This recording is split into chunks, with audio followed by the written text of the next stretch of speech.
যত দিন যাচ্ছে আওয়ামী লীগের মিছিল কিন্তু বড় হচ্ছে। সুতরাং এই ফ্যাসিবাদ বিরোধী শক্তির মধ্যে যদি আমাদের একতা না থাকে তাহলে কিন্তু আমাদের জন্য ক্ষতি হবে। সুতরাং আমরা মনে করি অবশ্যই এই সরকারকে আমরা সহযোগিতা করব, কিন্তু আমরা লক্ষ্য করছি যে এই সরকারে এনসিপির দুজন ছাত্র উপদেষ্টা রয়েছে।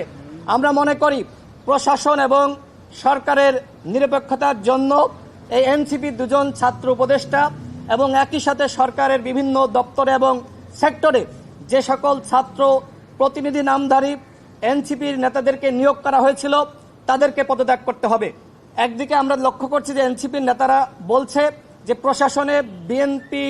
প্রশাসনে বিএনপির সুবিধাভোগীরা রয়েছে, কিন্তু আমরা স্পষ্টত দেখছি সেখানে মূলত এনসিপির দুজন উপদেষ্টা রয়েছে এবং বিভিন্ন দপ্তরে এবং সেক্টরে এনসিপির নেতারা রয়েছে।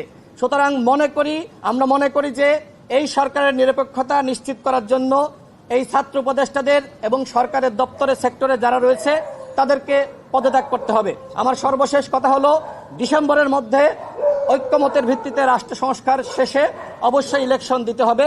এই ব্যাপারে বিএনপি এবং গণ অধিকার পরিষদ একমত পোষণ করেছে।